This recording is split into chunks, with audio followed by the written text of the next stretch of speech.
I guess the first question I've got is your focus is on risk engineering. There's always some dispute about what risk engineering actually is. Can you define what you consider risk engineering to mean? Yeah, for us, risk engineering, we have a definition, and it is the systematically identification, assessment, and improvement of risk to support our customers in, let's say, managing their business risks, but also supporting our underwriters in defending, let's say, any losses that could hit the bottom line of Zurich. So we have a dual responsibility or a dual mission. And so that's how we understand us very much in Zurich. Okay, and in practice, what are the implications regarding risk engineering for risk managers? What should they be considering if they're bringing in a risk engineering process?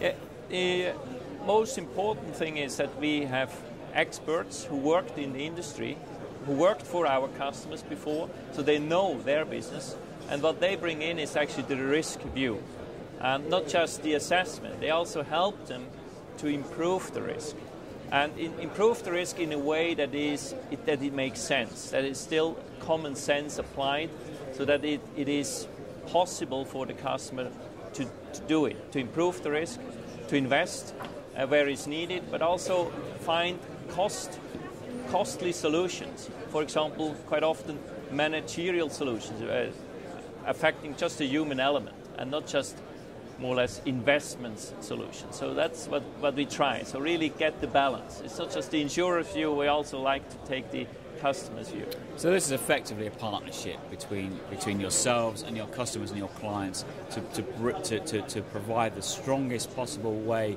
to protect against any dangers for the business. Right, yeah, we want to achieve this so-called win-win situation. Mm-hmm. So the partnership is a great expression. That's the ultimate stage we want to achieve with the customers, and that's why we also invite them for trainings. So we train them the same way as we train our own engineers, or at least we offer that. Mm-hmm. We offer them the same tools, methods. We are absolutely open because we believe that a customer can reduce the risk much better when they do it by themselves. So we try to more or less help them that they can help themselves.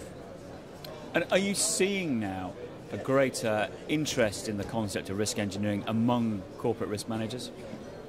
I think the interest was always strong in the very traditional lines, especially fire. So that's where we all are coming from. But the interest now is growing also, especially in natural hazards, this kind of risk, and more, and I'm very pleased about that, about the kind of business interruption or business resilience, as somebody calls it, and we help them really to model their business risks. So that a risk manager, I think, can achieve much more interest with his CFO by having those kind of analytics at his hand. Okay. In the future, how might risk engineering, because obviously the nature of risk is changing all the time, right. How might risk engineering processes also change to adapt to this? I think we can make much more use of tools, let's say, that people can, let's say, employees can manage risks, or risks become much more visible.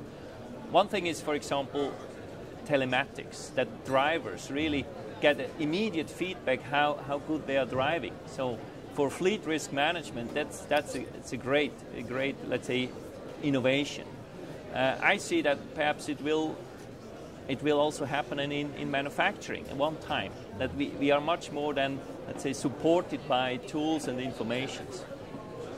So this is for me where I see the journey goes in risk management. So the individual engineer who goes on site and really tries to identify risk might go only to the very special risks, whereas more the standard risks are managed by other means, which are much more cost efficient.